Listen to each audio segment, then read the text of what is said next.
Hi అండి, welcome to my channel. ఈ వీడియోలో లాంగ్ ఫ్రాక్ ఏ విధంగా స్టిచ్ చేసుకున్నానో చూపిస్తున్నాను. ఇక్కడ టాప్ పార్ట్ కోసము బ్లౌజ్ పీస్ ఒకటి సపరేట్గా తీసుకున్నాను. అలాగే బాటమ్ పార్ట్ కోసము శారీ తీసుకున్నాను. ఇదే విధంగా నేను ఇక్కడ రెండు లాంగ్ ఫ్రాక్స్ అనేవి స్టిచ్ చేశాను. ఇది ఏ విధంగా స్టిచ్ చేశానో చూద్దాం. బ్లౌజ్ పీస్ని ఈ విధంగా ముందుకి ఫోల్డ్ చేసుకొని లెంత్ వచ్చేసి 15 ఇంచెస్ దగ్గరికి మార్క్ చేసుకుంటున్నాను. మెజర్మెంట్స్ ఇక్కడ సైడ్లో ఇచ్చానండి. షోల్డర్ 6 ఇంచెస్, ఆర్మ్ డౌన్ కూడా 6 inches, neck width 3 inches, neck deep, back neck deep 2 inches, ఇక్కడ ఆర్మ్ రౌండ్ దగ్గర 1.5 ఇంచ్ దగ్గర మార్క్ చేసుకుంటున్నాను. ఇక్కడ 1/2 ఇంచ్ తగ్గించుకొని వేస్ట్ మార్క్ చేసుకున్నాను. చెస్ట్ సైజ్ కంటే 1/2 ఇంచ్ తగ్గించుకున్నాను. కింద నుంచి పైకి 1 ఇంచ్ దగ్గర మార్క్ చేసుకొని ఈ విధంగా కలిపేస్తున్నాను. ఎందుకంటే సైడ్స్న సాగిపోకుండా నీట్గా కనిపించడం కోసం. ఫ్రంట్ నెక్ డీప్ వచ్చేసి 4 ఇంచెస్ దగ్గరికి మార్క్ చేసుకుంటున్నాను.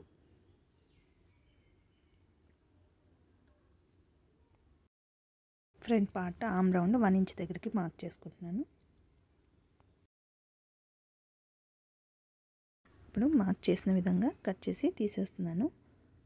ముందుగా ఈ క్లాత్ని రెండింటిని ఇలా కట్ చేసి తీసేస్తున్నాను.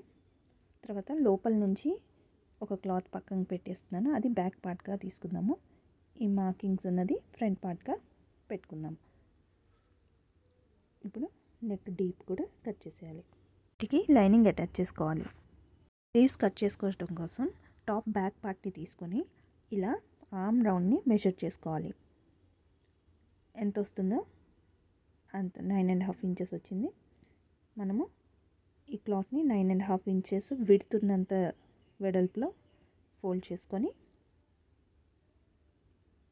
ఈ విధంగా ఫోల్డ్ చేసుకోవాలి.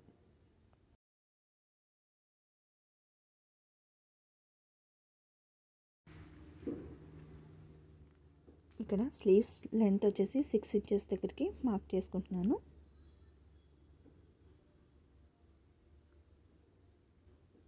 ఈ విధంగా ఇక్కడికి గీత గీసుకొని పైన నుంచి కిందకి 3 ఇంచెస్ దగ్గరికి మార్క్ చేసుకుంటున్నాను. ఇప్పుడు లోపలికి 1 ఇంచ్ దగ్గరికి మార్క్ చేస్తున్నానండి. ఇక్కడ నేను ఖర్చు 1 ఇంచే తీసుకున్నాను. మీరు మాత్రం తప్పకుండా 2 ఇంచెస్ తీసుకోండి. నేను ఇక్కడ 1 ఇంచే తీసుకున్నాను కాబట్టి లోపలికి 1 ఇంచ్ దగ్గర మార్క్ చేశాను.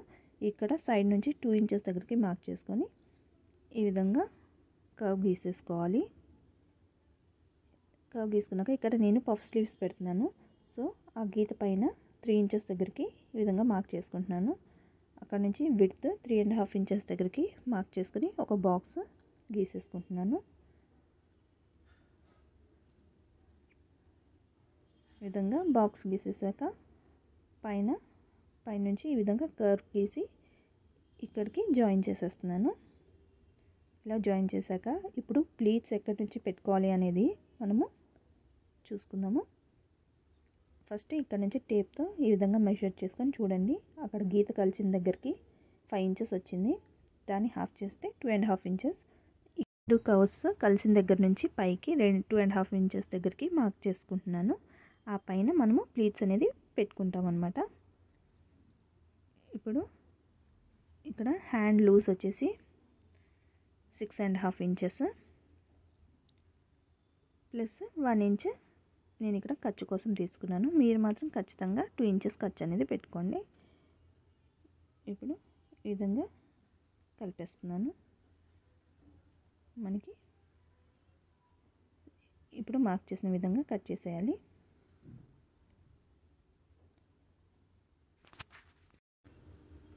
ఇక్కడ సెంటర్ దగ్గర ఒక కట్ పెట్టుకోవాలి. అలాగే ప్లీట్స్ అని మార్క్ చేసుకున్నాం కదా, అక్కడ కూడా ఒక కట్ పెట్టుకోవాలి.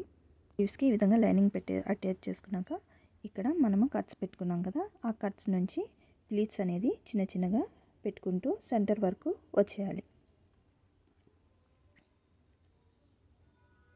ఇక్కడ ఈ విధంగా చిన్న చిన్న ప్లీట్స్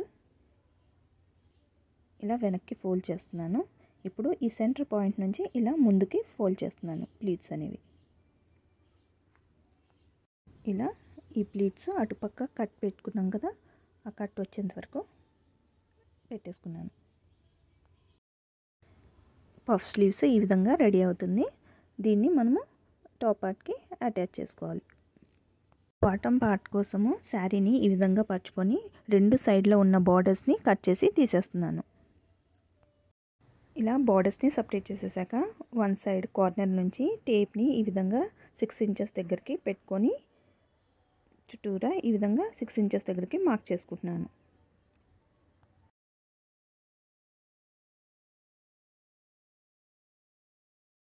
మార్క్ చేసిన విధంగా కట్ చేసి తీసేస్తున్నాను. ఇక్కడ లెంత్ వచ్చేసి 30 ఇంచెస్ దగ్గరికి మార్క్ చేసుకుంటున్నాను. టేప్ని ఇలా మొత్తంగా జరుపుకుంటూ 30 ఇంచెస్ దగ్గర మార్క్ చేసుకొని కట్ చేసేస్తున్నాను. ఇక్కడ బాటమ్ పార్ట్కి నేను 2 మీటర్స్ లైనింగ్ కూడా అటాచ్ చేసుకున్నానండి. ఈ విధంగా బాటమ్ పార్ట్ రెడీ అయిపోయాక టాప్ పార్ట్కి అటాచ్ చేసేసాను. తర్వాత ఈ బార్డర్ కూడా తర్వాత స్టిచ్ చేసుకున్నాను. అయితే ఏంటంటే నాకు బార్డర్ అనేది తక్కువైంది. సో ఇంకొక సైడ్ బార్డర్ చిన్న బార్డర్స్ని ఒకదాని మీద ఒకటి పెట్టుకొని స్టిచ్ చేసుకొని ఈ పెద్ద బార్డర్ ఉన్నంత సైజులో వచ్చేలాగా పెట్టి స్టిచ్ చేసుకున్నాను. సో ఇదే విధంగా నేను ఇంకొక డ్రెస్ కూడా స్టిచ్ చేశాను. వేస్ట్ దగ్గర 3 ఇంచెస్ లోపలికి మార్క్ చేసుకొని ఫ్రంట్ బ్యాక్ లట్కన్స్ కూడా అటాచ్ చేసేసాను.